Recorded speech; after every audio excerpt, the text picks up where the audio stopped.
Welcome, Colin, to Leadership Inside Out. It is a joy to have you. And I have to warn my listeners that I've known Colin for probably 20 plus years.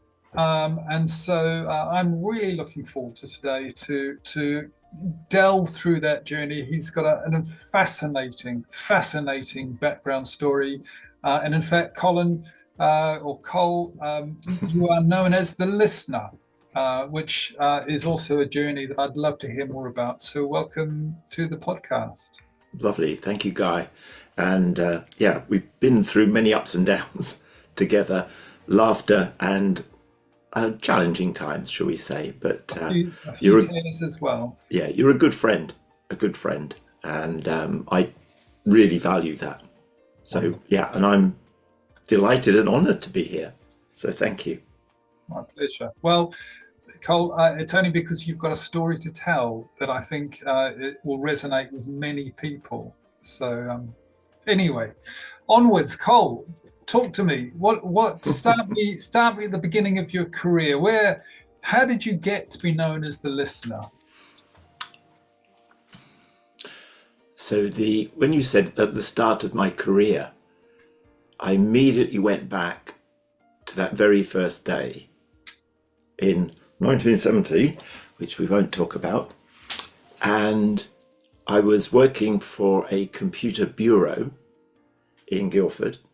And I was one of I don't know how to describe them, a sort of an office boy that did stuff. Like in those days you had computer paper, which was listing. They called it easy read paper. And part of my job there was to take the carbon sheets out of it using a machine. And that's what I did. And then you'd put them all into folders, then you'd box them up, and then they'd be shipped off to all the various customers. So even at that stage, I was starting to get an understanding of a range of business types. So we did some work for the Anglo-English, no, what if it was Anglo something or other School of English down in Bournemouth. We did work for the metal exchange, one of the commodity brokers, etc.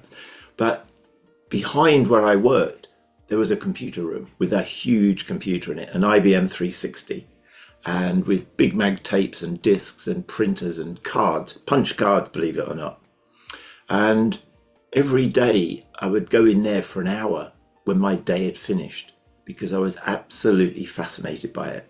And that was the start. I got to be an operator, I got to be a shift leader, but ultimately I got to understand about computers, how they worked, and as time progressed, because I was there for 10 years, how they communicated. And we had various different connections. And that really stuck with me. So I got given a very big, broad base of organizations to work with. And I got into customer service, which I loved. And then I got into a sales role. And in those days in recruitment, if you were in a sales role, there was no way you were ever getting out of it. You're a salesman, right, box. And I went to a number of different companies, but essentially they were all in the computer area. So again, understanding how computers work and how they connected. After about 20 years, I got made redundant. That was all very, very tricky time then. And it's not a nice thing when that happens, because people didn't get made redundant, or very little in those days. But anyway, I ended up with a lovely job in a small consultancy. And that first day was interesting. So I arrived ready to do cold calling and things. So I said, can I have a look at your files? And they said, sure. And this little pile came out. And I went, oh, okay. So I read through those and I said, best to get on the phone then. And they looked at me as if to say, how are you going to do that? And I said, you just pick up the phone. And they were almost in awe of me picking up the phone and literally cold calling. And we had some amazing conversations about people and developing people, and a little bit about process and project management, those sorts of things. But they were really deep conversations where you could, for like 2 hours, getting deeper and deeper into it. So I started to get a real understanding of people, how they worked and how they connected. And it also coincided around that sort of time of my going through a divorce and causing me to have a deep dive as well. So I was very much in that relationship space. And so after about, I think I was there for about 15 years, and we're now into the late 90s, around the late 90s. And I set up my own business. And the idea I set up was Dexterity Solutions, trying to do the same thing, finding people on one side and organizations who wanted that resource on the other. So the idea of Dexterity was right hand, person you call first, the person you call last. As in last, I've no idea what to do, can you help? And one call, I was coming back from Paris on a Friday night, and somebody rang and said, could you get me an MBTI facilitator for Monday afternoon? And I did. Little things like that. And then the change for the listening bit came over dinner or lunch with someone, and she said, do you realize, Colin, you're a very good listener? What? And she explained, and then it all fitted together. I could see I've always been good at listening. In the sales role, I found that way. In customer service, it was that way. Constantly just listening. And some people couldn't understand how I could listen to someone for that long. And so between us, and I credit her with the help on this, we came up with the listening coach. And I went, no, that's not right. The listening coach feels like a fix. And it became the listener. And that's what I've been doing now for probably about 15 years. And I still get into trouble with my wife, who says, Colin, you call yourself a listener, best you start learning to listen, which is always amusing. And the final piece in that was I wrote to a friend of mine, and I said, look, this is what I'm trying to do as the listener, blah, blah, blah. What do you think? He said, have you read Nancy Kline's Time to Think? And I went, I've got that book, because I'd been recommended it some time before. When I tried to find it, I couldn't find it. I got rid of it, as in, why would I want to know about thinking? So I got the book and the subsequent book, More Time to Think. And it was like, this is a revelation. So where I'm at now is I eat, live and breathe listening. That's my passion. There's some other things which help around that, like Otto Scharmer's Theory U, lovely book here called Belonging. So belonging's an area there. Some of the work of Bob Chapman, Everybody Matters. These are all things that inform the work I do in listening. And so now I look at it as three ways. One is people want to feel heard. They want to feel valued. They want to feel that they and their words matter. So I listen. Yeah. The second is really through the Time to Think work, the quality of my attention helps the quality of your thinking. So as Nancy talks about igniting the human mind. And there is really something about sitting with someone and letting them come up with their own solutions, their own answers, and going, actually, I can do this. And the third is people believe that they're very good listeners, but in fact, they're very good at hearing. And they go, but surely the two are the same, aren't they? Listening and hearing? No. And that's the challenge. Most people don't know how to listen. And surprisingly, the four modalities, reading, writing, listening and speaking, the one that's least taught at school is listening. And the one that we use most of all is listening. Mm. And I saw a word cloud recently where the CEOs were asked about communication. It was all about speaking, presenting, this, and tiny piece in the middle was listening. That's the difference. So I teach people how to listen. Long-winded way, but I've absolutely loved the journey. Really loved the journey. Wonderful. Can we start right back at that beginning again? And I mean, that's a wonderful summary, I think, of where you've come from, where you are now, and we'll come back to where you want to be looking forward in due course. But why computing? You left school. Why, did you want to be good at computing? Did you want to go into computing? I had no idea about computers, none at all. And the story is that this is the bizarre bit. I wanted to be an architect. That was my interest. Right. And I wasn't even close to getting the qualifications for it. And I used to work for my father, who was he was manager of a supermarket in those days. And one of his staff, obviously she knew that I was leaving school. Her son worked for, I think it was Honeywell Bull in those days, or Honeywell Computers. And he sent me through her a book, fairly sizable book on computers.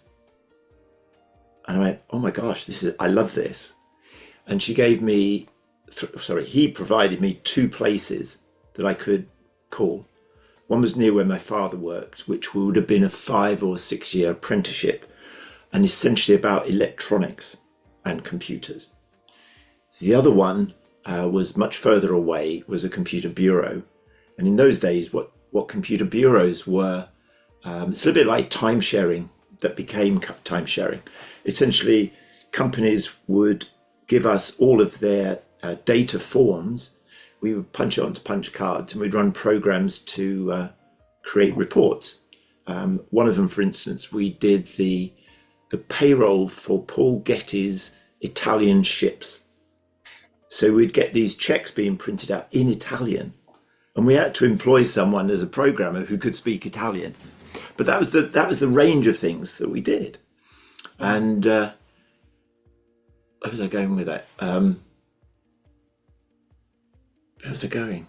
And that was the one that you chose? Thank you. So literally, I went in for the interview. They liked obviously liked me, I liked them. And they said, would you like to start on Monday? I went, okay. And I was paid £40 a month. And what they did, because I've been spending extra time in the computer room, they said, we're going to put another 20 hours of overtime into your payslip this month as a thank you for what you did. Talk about motivation. Absolutely loved it. Right. So, you went from what you called yourself as an office boy, very old-fashioned term, office junior, maybe. Yeah, a trainee. A trainee, essentially, doing the basic administration. But so how did you make that transition? Did you just turn up at the computer room? Did you express an interest? What took you to that? So in those days, they had what they called Control. That's the department I was in. Did a 9-to-5 job, and the computer room people did a 24-hour job. 3 shifts, and they made a decision to put everyone in Control into the operation. And so we then started to work shifts. So Control was done on the shift by the shift people.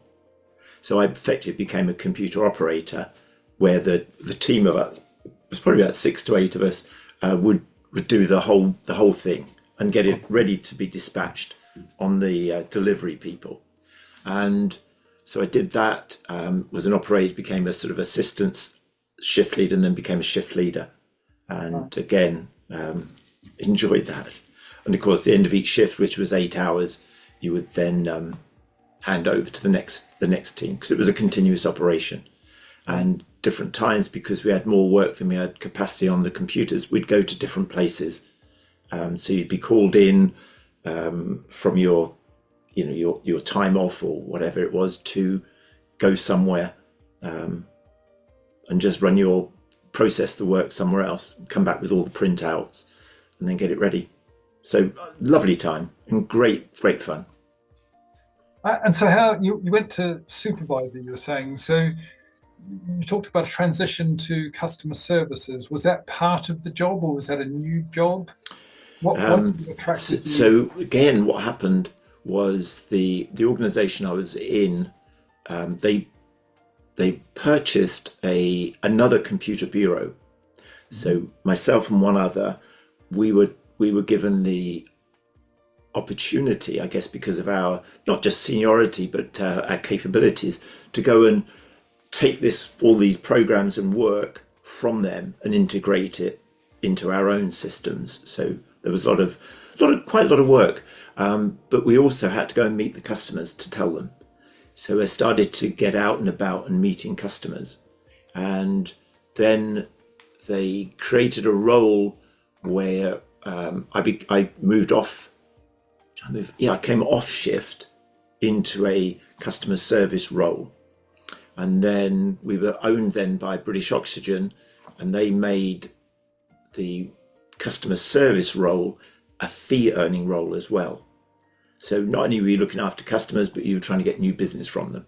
So you went through all the new business development training. Right. And that was how I ended up being a salesperson. And I suppose I was okay. I was never a top salesman, never a great salesman, but I was okay. I wasn't rubbish, if that makes sense. But yeah. And I think, in all honesty, I've learned a lot through that and where it's taken me. But if I'd been stayed in customer service, I think I could have really excelled at that. So I think my trajectory would be much more a rising star rather than a gradual and then growing. How did you find that transition? What sort of issues, what did you have to overcome to make that transition? So the move customer service I just felt natural in there. Right. When you got into sales role, it's very different. So I had to learn about cold calling. I had to learn about negotiation, about rejection and things like that. And I'll be honest, I never really liked it. It felt more, not so much challenging, but just felt out of my comfort zone. So I wasn't a natural at it. I'm probably too quiet, too introvert for that. But I gradually learned to be more comfortable in myself, more happy being the quieter person. I mean, for instance, in one of the profiles that I've done many of them, it's something like, do not assume Colin's lack of interest is lack of interest. I'm processing. And salespeople are much more used to moving with the punches, rolling with it all, and have it being much sharper than I was. I do remember a time I was training at a sales training somewhere, and there was a guy from Xerox, and Xerox were masters at sales training. And we all sat in awe as we just threw questions at him, and he knew how to handle every single objection. It was extraordinary. But he really knew how to take the question, sit with it, and turn it out. And you felt, what a great answer. So, but looking back, yes, it's good, but it was all about manipulation, strong influence, shall we say. Let's not say manipulation, because that's not fair, but strong influence. And that was probably outside of my comfort zone. So, but yeah, I'm glad it's all worked out. So I've got no regrets about the direction of my career. And even at the end, when I left, I'd had enough of the company that I was with. I thought, I'm going to do this on my own. And I was fortunate with a couple of good early breaks to start me off. And yeah, I'm happy. So you move from computer sales or computer technology related sales into a small consulting organization. Yeah. How was that? How did that transition? How did that experience go for you? I mean, clearly you've talked about cold calling straight away, getting admiration. Yep. What about the topic? I mean, again, very different approach. Yeah, we were very clear. It was about developing people and process improvement. Mm-hmm. And so the way we worked with the guy called Gareth and David Steele. So Gareth Brown and David Steele, love them both, really good friends. And we had a lovely way of working because I could open doors. I mean, I got called the wiggler because I could wiggle my way in. And we'd go into these calls, Gareth and I would ask lots of questions. Obviously, I'm listening without realizing I'm listening really well. And then at a point, Gareth would go, I'd say, okay, Gareth, what do you think? And he'd go, so if I was trying to understand what you've said so far, Mr. Customer, it's this. And they go, oh my God, that's exactly what my issue is. Can you help? And he'd go, yeah, because we can do this, this, and this. And they'd go, great, can you start? It was like that. And so we'd often sort of go off afterwards, skipping down the road, because it was a really good double act. And, so he'd write the proposal, I would top and tail it, and we'd get it out. And we won a lot of business, which ultimately became part of another organization, and things changed again. But yeah, I love we got it really simple in terms of people and process. And again, some of the people who might listen to this, we had a one pager which described, we had a model, had customers on one side, the things we can do on the other side, and some names of customers on the bottom, and something like that. And we used to fax it to people. I'd say, can I just fax you something? And they go, sure. So I'd fax it to them, and they'd pick it up and they go, oh, I like that. Really clear, really simple. And so again, we tried to do everything we could to make it easy to do business with us. And again, I learned a lot. I learned a lot about technology. I learned a lot about people, but also I got good at editing. So I'm very good with a document, to format the document, lay it out, and make it look presentable. Some people can't do it. They can do the words, but just give me the document. I can do it in 5 minutes, literally. So, yeah.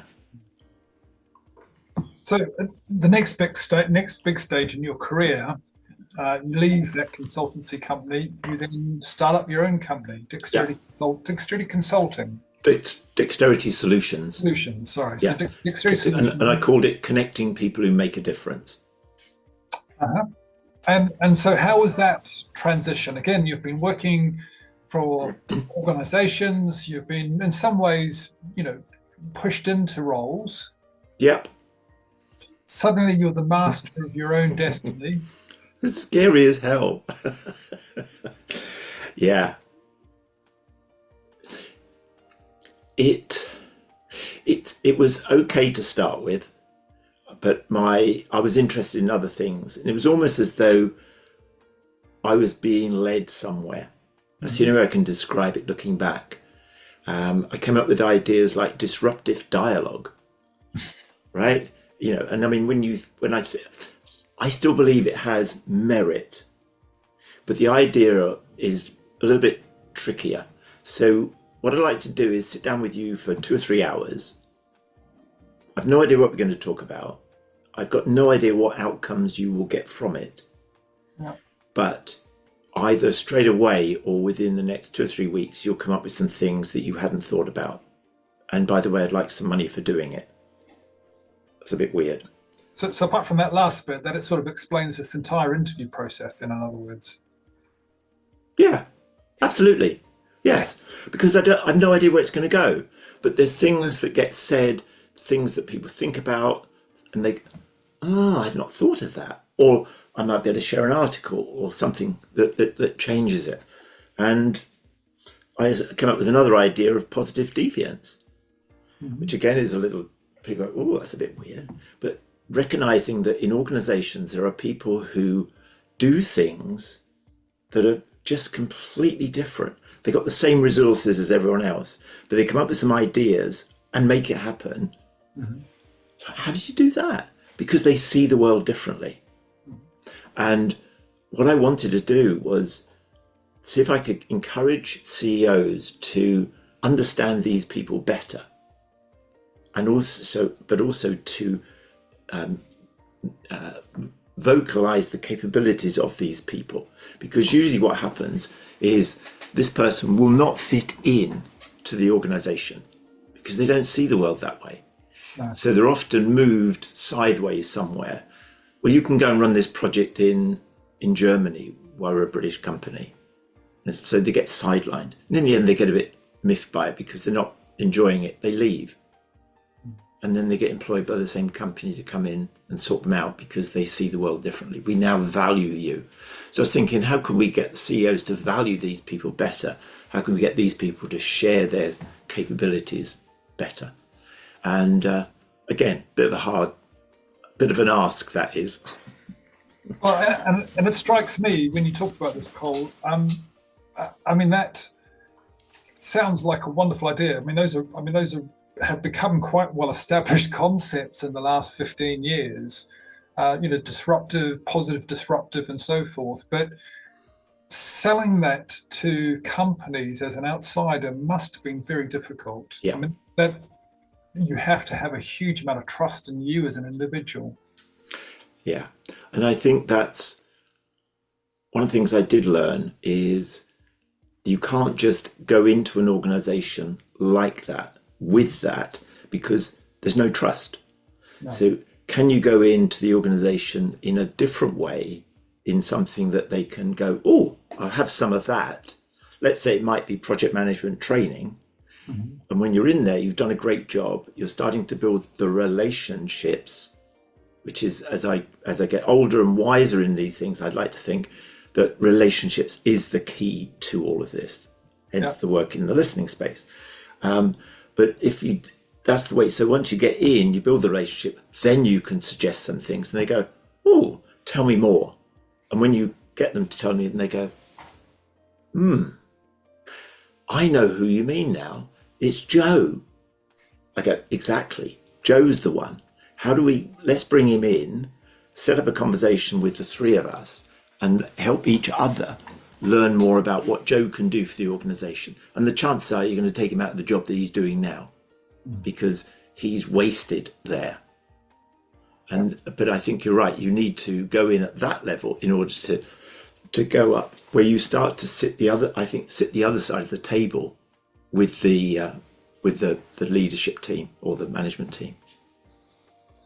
So what did that mean in practice? So you've got this idea, you've got a new business, and you're suddenly starting to realize that actually operating at the level and with the content that you want to actually requires you to actually have reputation, trust, credibility.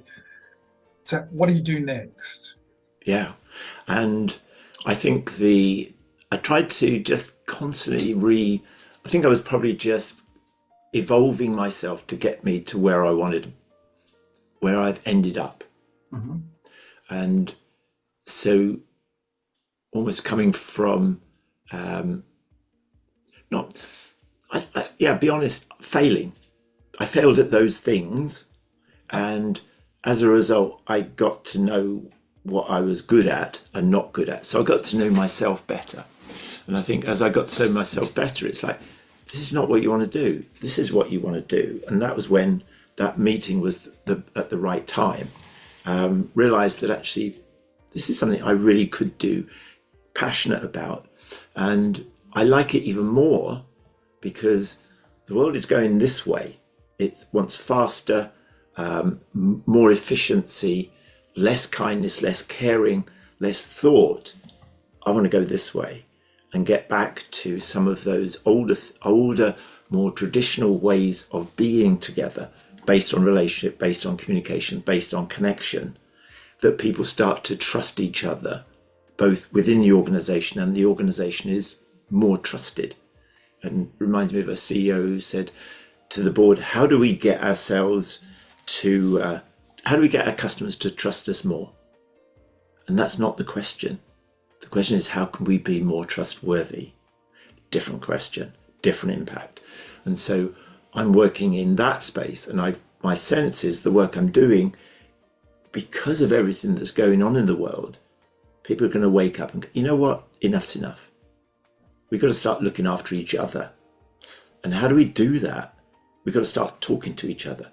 You look at loneliness, the rise in suicide, mental health, etc., etc. I'm not saying that listening is the answer to everything, but actually listening is at the heart of everything to make that shift. And so, where I'm at now is it okay to talk about where we are? Yeah. I've thought about it, and it's like, do I want one person to be 100% better at listening?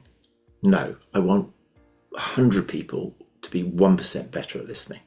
Because if I did that, or we did that, we were better at listening, the world would have more harmonious relationships. And it's not all, oh yeah, that's all soft and nice, and isn't it, yeah, wonderful. It's not the real world, but it could be. And I really think it could be that we could all increase our capability of listening, because we're starting from a pretty much poor position.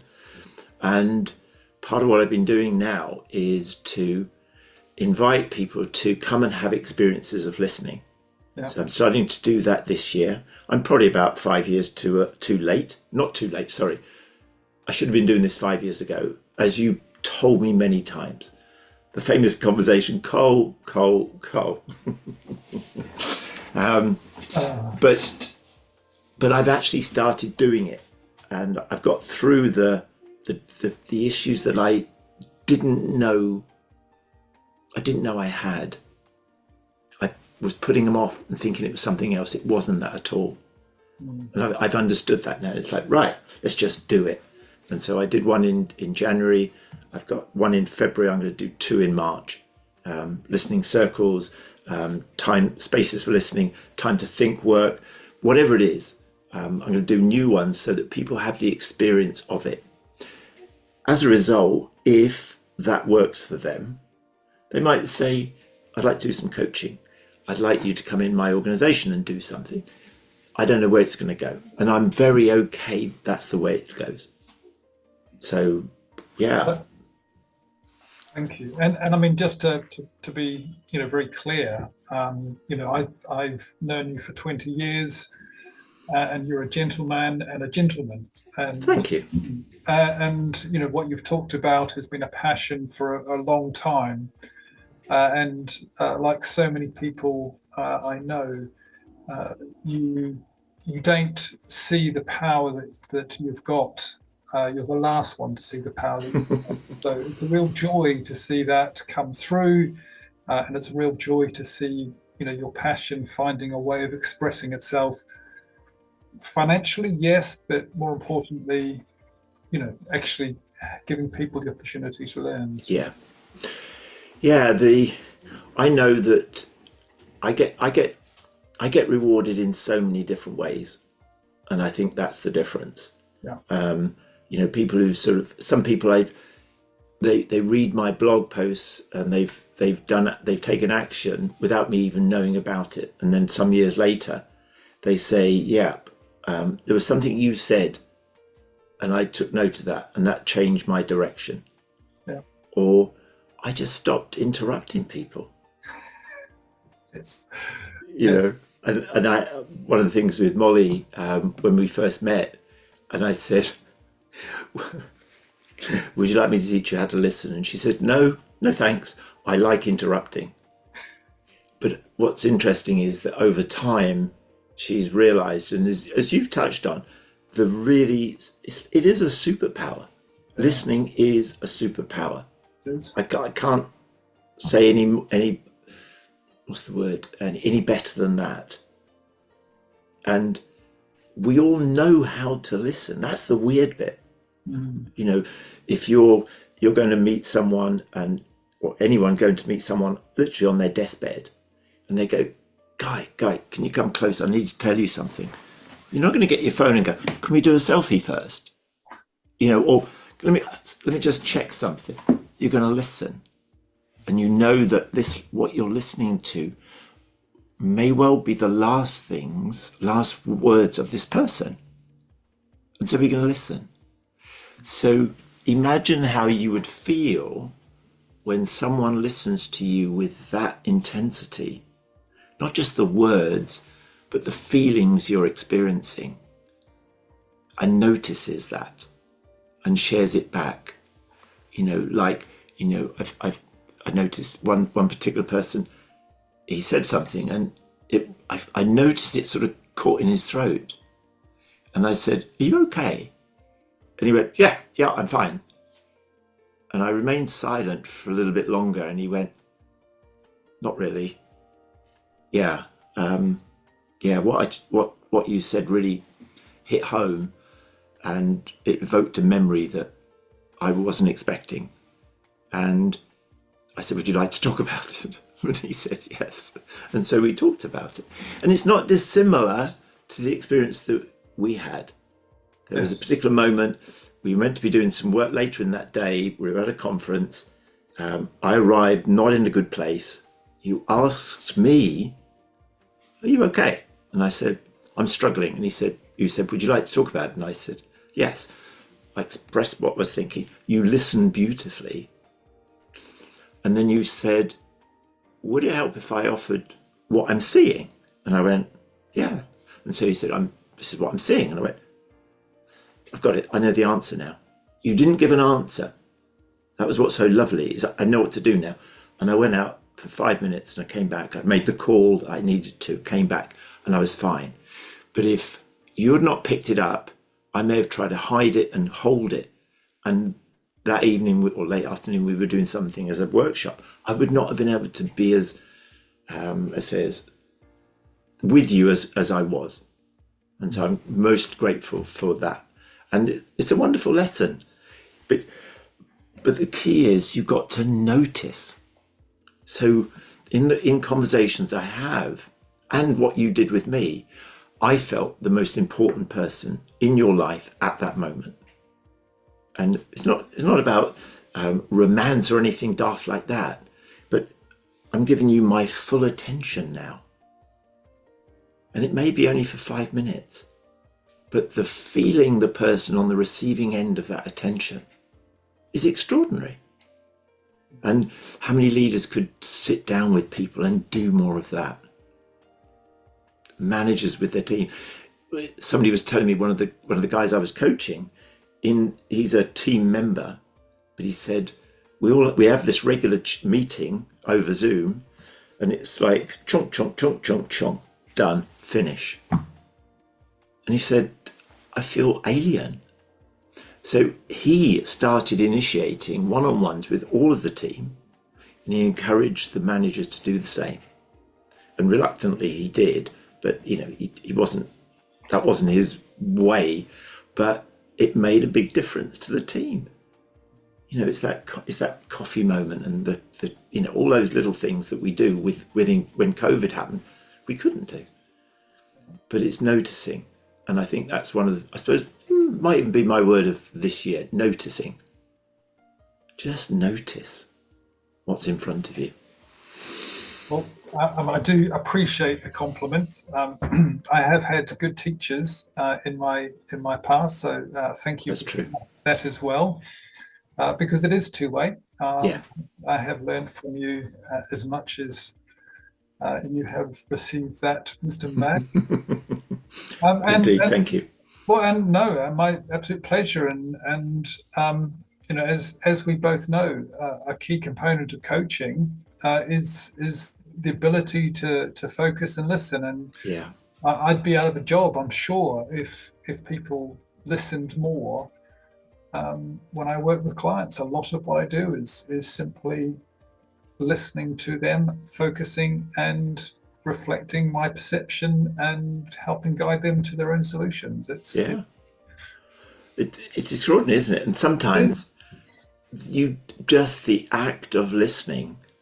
No, it's the art of listening, because it's not an act. No. Right?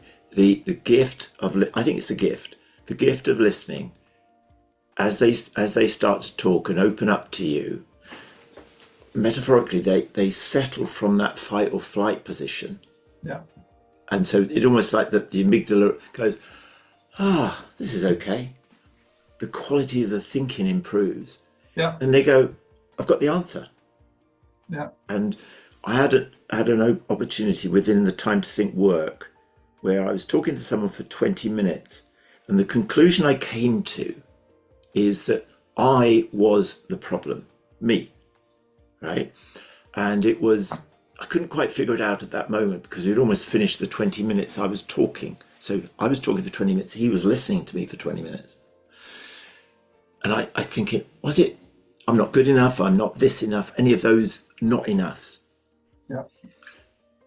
Later in the course, we have to talk for 45 minutes to the facilitator, where she listens for 45 minutes, gives you her full attention. And in the roundabout way, this came up again. And I realized, she didn't say anything, that the problem wasn't that I was not good enough, is that I was actually stopping it. It was me. If all I need to do is go, I'm doing it, and it would be done. But for some reason, there was something holding me back, and it wasn't about not good enough. And I do know what that is now. But I was able to realize that I'm the one that's stopping it. Great. Now I can do something about it. You know, so it's a huge gift to, and if you've got having received this gift, I have responsibility to do something with it. If not, as my friend beautifully called it, I won't use the language, you're selfish. Let's just leave it at that. Possibly more than one friend? Absolutely, yes. You are one of them. She was even more direct than you. I know that's hard to believe. It is. Yeah. But and again, that's, again, just to reinforce that point, that's about the person that is doing the listening having that ability to understand the best way of communicating back. Yeah, very true. And you've often talked about others, but with me, you say, I can just literally slap you with it. Yeah. And some people can't, most people can't, but yeah, it's about knowing your audience, and that comes from listening. Yeah. And that's your skill as a coach as well. Absolutely. How do I help them through this part of the journey? Yes. And sometimes it's a slap in the face, and sometimes it's let's just look after you through this. Yeah. Where next, Cole? Well, if I was looking back at the end of this year, I'd be really, really pleased that I've delivered a lot of these 1 hour sessions, maybe 1.5 hour sessions, depends. And a lot more people are saying, thank you for the experience. And I put it into practice, because this is practice you can use obviously in the workplace, but also at home with your partner, with your children. A friend of mine, he's got two children, but they're foster children. And at the end of each dinner, every dinner they have 3 minutes each to share whatever's going on for them during the day. And when I heard it, it was like, oh my goodness. And they absolutely love it. And sometimes they have a rant about the other sister, of course, but they've got a way of dealing with that as well. So they also say at the end, so you've got to say 3 things good about your sister and 3 things good about your sister, which is a bit like the bit we miss out is the appreciation. We do. And appreciation is about who you are, not what you do. Because feedback is about what you do, and it's about performance. And so for me today, what I appreciate about you, Guy, is the care. It's the caring you did about the whole of this interview. I don't even call it an interview. This, not quite a fireside chat, but this chat with you as a friend. I felt at ease. So your caring has enabled me to feel at ease, and I'm grateful. I really appreciate your caring. And that's always been true anyway, but particularly today. So thank you. My pleasure. And I think, the result, of course, is that we get this wonderful story and these little pearls of wisdom. So thank you for that. Yeah, thank you. Any questions that arise final questions you want to think that come up for you in all of this? I actually would be throwing it back at you. I mean, what would you tell yourself, back when you started out in the computer bureau? What would you say to yourself then that you might think guides you over that next many years career? Wow. Couple of things come to mind straight away is don't take anything personally. Yeah. The other is remain curious. Obviously, I would say listen more, but be curious all the time. And, even now, I mean, as I said to you before we started, I've got another book arrived today. Again, somebody recommended it. I've had a look at it and gone, yeah, I've got to get this book. How the hell am I going to read all these books? I don't know. But when these things interest me, there's one of the books here, The Surrender Experiment by Michael Singer. I picked it up 4 times before I read it. I knew I wasn't ready for reading it. And when I read it, it landed. So I'm very okay with that. So yes, be curious, be curious, and trust that actually you will be looked after. And I think the other thing underneath it all, be willing to give rather than take. Be of service to others. Notice that a smile, a simple smile, a question of how are you, and mean it to the barista makes all the difference. We can make a difference to people's lives. I had one young lady, I imagine she was probably about 17 or 18. She must be still at school or college. And she was on the checkout and I said, hi, how are you? And she asked me first and I said, I'm fine, thanks. How are you? And she said, I'm fine. And then she just looked at me because I was still looking at her. And she said, I'm not really.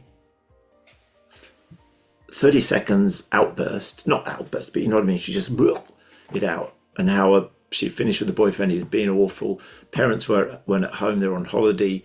Schools got involved, police got involved. It's on social media and all that sort of stuff. And that was it. The air came out of a balloon. Yeah. And we did the checking all my groceries, and she said, thanks for listening. Right? That's all. That's not all I need. I knew she'd felt heard. Yeah. Right? And for her to actually say thank you, it's like made a difference. I've no idea what happened, of course. But if each of us were just to release a little air out of someone's balloon, we're back to where I started. We'd have more harmonious relationships. So yeah, notice more things, and don't be surprised. There's lots to notice. Yeah, good question. And just to listeners, I just want to reinforce, I don't know anybody as well as Colin at getting free coffees out of baristas. And in some of the stores, some of the coffee shops, baristas have the opportunity to give away free coffees on occasions. And Cole has this ability to truly listen to people. And I can't tell you how many times he is given a free coffee, because in that just 10th of a second, people feel that they can be listened to and their response was heard. It's an incredibly powerful weapon for peace, for good, harmonious relationships that you've got. It's a powerful tool that you've got to use. So I have seen it in operation many times. So yeah. But isn't it sad that baristas do that because it's so unusual that a customer is interested in them? Yes, absolutely. And so they don't know what to do with it. I want to say thank you. I want to give him something. So a coffee or a cake is what they do. And yeah, you're right. There are those that they're encouraged to do so, but not all. No. But we want to do something, and that's part of what I'm saying. Is I want to go the other way, where organisations are going this. So in I think it's called Black Market Coffee. I think I may be wrong. it's all screens now.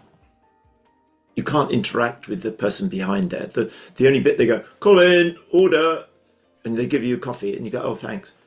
So there's no connection at all. Yeah. And if the coffee doesn't taste as nice. You know, the barista we use locally, I had coffee with him somewhere else.